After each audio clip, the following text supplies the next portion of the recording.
কি সুন্দর সুন্দর কমলাগুলো, এই কালার গুলো আসতেছে। বিশেষ করে আরো যদি 10-15 দিন পর বা 1 সপ্তাহ, 1.5 সপ্তাহ, 2 সপ্তাহ পরে সবচেয়ে পারফেক্ট হবে। এই গাছগুলোতে দেখেন কি সুন্দর সুন্দর ভাবে সব কমলা গুলো ধরে আছে। Wow, it's beautiful, amazing. কিছু কিছু কমলা অবশ্যই পেকেছে, তারপরেও এখনো যেহেতু কমলা ভালোভাবে পাকে নাই সব গাছগুলোতে, এ কারণে কমলাগুলো ছিঁড়া নিষেধ করতেছে ওনারা। দেখেন কমলাগুলো,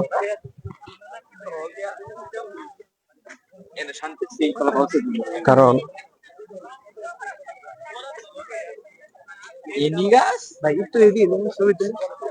ওকে, এখানে বিশেষ করে আজকে শুক্রবার,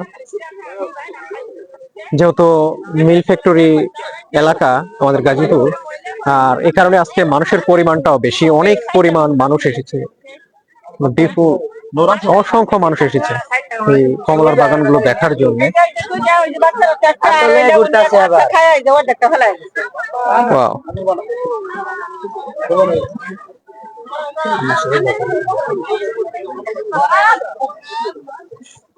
অনেক সুন্দর, কি সুন্দর সুন্দর কমলাগুলো, এই কালার গুলো আসতেছে। বিশেষ করে আরো যদি 10-15 দিন পর বা 1 সপ্তাহ, 1.5 সপ্তাহ, 2 সপ্তাহ পরে সবচেয়ে পারফেক্ট হবে এই কমলা। আমরা একদিক দিয়ে যাচ্ছি কেন, ওই দিক দিয়ে যাই।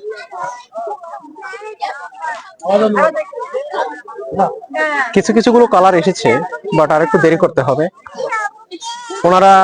ওনাদের সাথে আমি কথা বলেছি, ওনারা বলতেছে যে এখনো খাওয়ার উপযোগী হয় নাই, এ কারণে কমলাগুলো ছিঁড়তেও নিষেধ করতেছে, যে ডিসেম্বরের 20 তারিখের পর থেকে কমলাগুলো তোলা যাবে এবং বিগত বছরের মতো এবছরেও নিজ হাতে সবাই তুলে খেতে পারবে।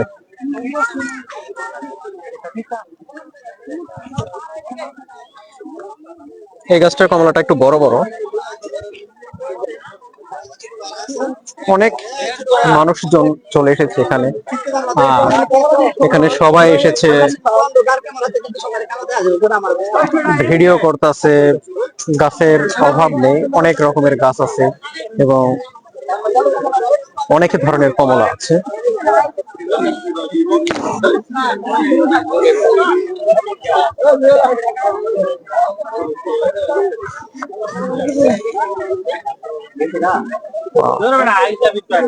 ছোট ছোট গাছে অবশ্যই বেশি কমলা ধরেছে, দেখেন কি পরিমাণ ধরেছে। অনেকে আমার কাছ থেকে লোকেশন জানতে চাচ্ছেন কিভাবে যাব বাগানটিতে। আমি সবাইকে বলবো যে গাজীপুর মাওনা অবদার মোড় থেকে আপনি সিএনজিতে যেতে পারবেন, অটোতে যেতে পারবেন, অটো রিক্সা যেগুলো অটো রিক্সাতে যেতে পারবেন।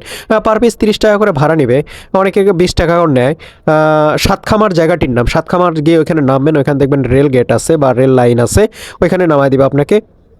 নামায় দেওয়ার পর ওইখান থেকে 20 টাকা দিয়ে আরেকটা অটোতে চড়বেন, একেবারে আপনাকে কমলার বাগানে নিয়ে চলে যাবে। তবে হ্যাঁ, ওইখানে 2টা বাগান আছে, একটা কমলা বাগান, একটা মাল্টার বাগান। আপনি মাল্টার বাগানে যাবেন না, কারণ মাল্টার বাগানে এখনো মাল্টা নেই, এই কারণে মাল্টার বাগানে গিয়ে কোনো লাভ নেই, আপনি কমলার বাগানে যাবেন। তবে হ্যাঁ, 20 ডিসেম্বরের থেকে ওনারা সব কমলাগুলো ভাঙবে এবং তখন আপনি গেলে পারে অবশ্যই কমলাগুলো কিনেও নিয়ে আসতে পারবেন এবং খেতেও পারবেন। আর এখন যারা যাবেন শুধু দেখে আসতে হবে, এটাই। তো সুন্দরভাবে দেখে আসুন, ভ্রমণ করুন, ভালো আরামদায়ক হোক। আর ভিডিওটা ভালো লাগলে অবশ্যই সবাই লাইক, কমেন্ট, শেয়ার করে পাশে থাকবেন।